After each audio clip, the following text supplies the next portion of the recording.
Order. The call to the Manager of Opposition Business. Thank you, Speaker. My question is to the Prime Minister. This morning the Prime Minister snapped at a journalist saying he had given, quote, 5,324 answers, end quote, as to why he has failed to secure a meeting with the President of the United States. Can the Prime Minister table these 5,324 answers? And could the Prime Minister explain to the Australian public whether his decision to recognise the State of Palestine means he is get a meeting with President Trump or less likely to get a meeting with President Trump? Give the call to the Prime Minister. Thanks very much. I support the Palestinian bid for statehood, in part with the ordinary people of the West Bank and Gaza.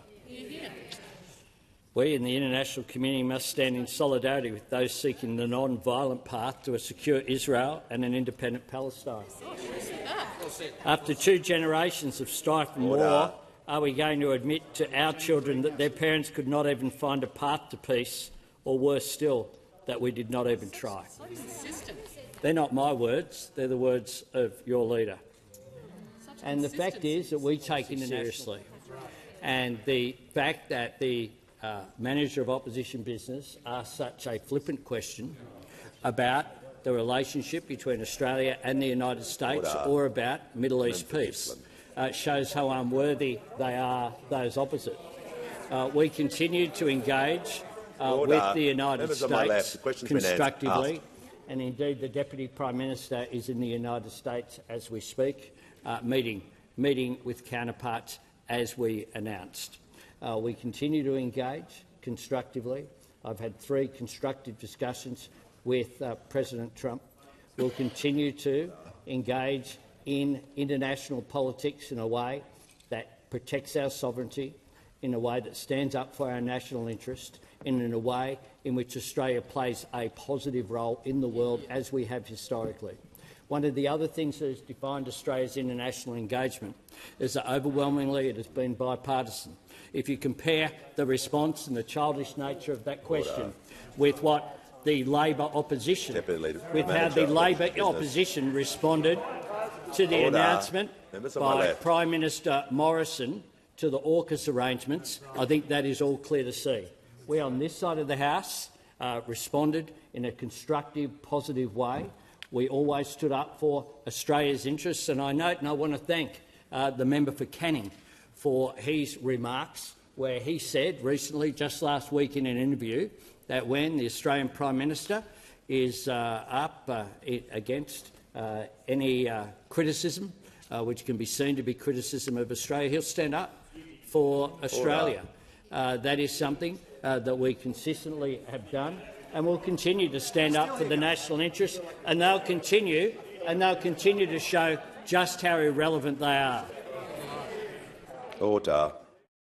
In the bustling chamber of Australia's Parliament, tensions simmered as the Manager of Opposition Business rose to challenge the Prime Minister.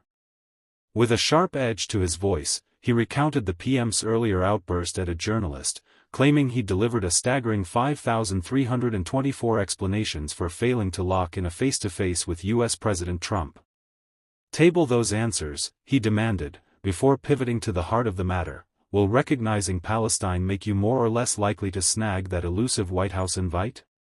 The room hushed as the Speaker called on the Prime Minister, who leaned into the microphone with a measured calm, his words weaving history, hope, and defiance. "Thank you," the PM began, his tone steady yet infused with passion.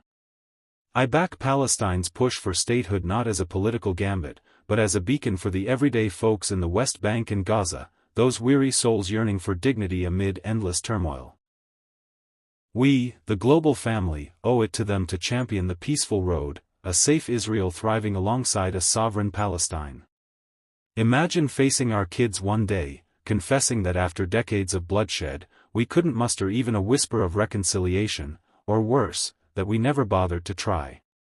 He paused, letting the gravity sink in, then revealed the twist. "Those aren't my lines, they're straight from your own leader's playbook." Shifting gears, the PM lambasted the opposition's query as frivolous, a cheap shot that trivialized Australia's vital ties with America and the fragile quest for Middle East harmony. "It exposes your unworthiness," he charged, his eyes scanning the benches opposite. "We're out here forging real paths forward. Right now, my deputy PM is stateside, hashing out deals with key allies, building on our announcements. I've personally held 3 fruitful chats with President Trump, and will keep at it. Safeguarding our independence, championing our priorities, and positioning Australia as a force for good on the world stage, just as we've always done. He evoked the spirit of bipartisanship that has long anchored Australia's foreign affairs, contrasting the opposition's pettiness with Labor's mature handling of past milestones, like the AUKUS Pact under Morrison. We rose above, united for the nation, he said, nodding appreciatively. And hats off to the member for Canning for his recent words: when Australia's PM faces flack that smears our country, we stand tall and push back. That's our creed, defending interests without flinching. Meanwhile, you lot just underscore your own irrelevance. As the exchange wrapped, order was restored, but the air crackled with unresolved stakes. This video captures a raw slice of democratic sparring, the opposition grilling the PM on diplomatic snubs and bold policy moves, while he counters with eloquence, historical nods, and a call for unity. It highlights Australia's delicate dance in global politics, balancing U.S.